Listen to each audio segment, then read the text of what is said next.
300 টাকা দামের পাঞ্জাবি, আপনি রাজনীতিটা করতে পারবেন এখানে? সেটা হলো যে কাউরে প্রশ্ন করতে পারা। আমি হাদি ভাইকেই বলতেছি, হাদি ভাই আপনি যে আসনে নির্বাচন করবেন সেই আসনে আপনি জুলাইয়ের একজন সন্তান, এই গণ অভ্যুত্থানের সন্তান।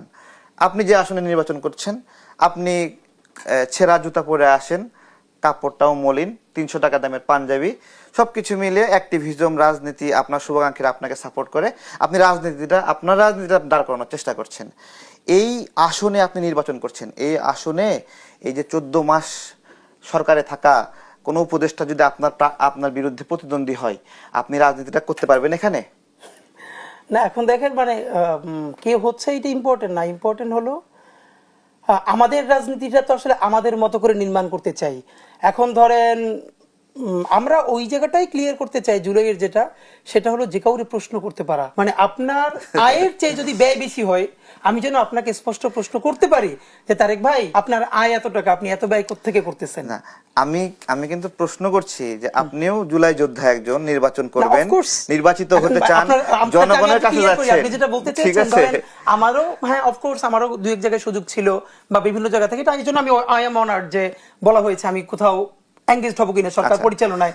কিন্তু আমি মনে করেছি যে না, সেটা না করে আমি রাজপথে থাকাটা ভালো, বেশি কাজের। এর মানে সবাই আবার এই চিন্তা করবে সেটাও তো আমি বাধ্য করতে পারি না। আমি ওইখানেই বলছি যে এই যে আপনি বলছেন নির্বাচনকালীন নতুন সরকার গঠন হবে, তার মানে কিছু লোক এখান থেকে বের হয়ে গিয়ে উপদেষ্টা থাকা সত্ত্বেও তারা নির্বাচন করতে চাওয়ার একটা অভিপ্রায় দেখা গেছে।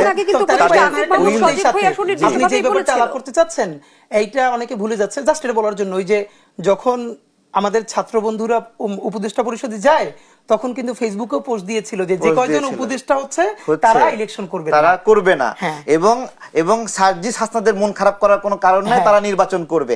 তাহলে এটা একটা সোশ্যাল কন্ট্রাক্ট ছিল, এটা একটা সামাজিক চুক্তি ছিল। কিন্তু উপদেষ্টা আসিফ মাহমুদ সজীব ভাই কিন্তু ইতিমধ্যে জানিয়েছেন যে তিনি নির্বাচন করবেন এবং নির্বাচনকালীন সরকারে যারা রাজনীতি করবে বা নির্বাচন করবে তাদের থাকা উচিত হবে না। আমি তো সেটাই বলছি যে হাদি ভাইও গণ অভ্যুত্থানে লড়াই করলো, সংগ্রাম করলো, তিনি সরকারের কোনো ফ্যাসিলিটি, সরকারের অবকাঠামো বিভিন্ন নানাবিধ ভাবে সরকারে থাকা মানে লাভবান হওয়া, এটা তো অবিশ্বাস্য যে ওই নাহিদের বিকাশে 10,000 টাকা ছিল, ব্যাংক অ্যাকাউন্টে 30,000 টাকা ছিল, এই দিয়েই সে বাকি 5-6 মাস চলতেছে নাড়ায় চাড়ায়।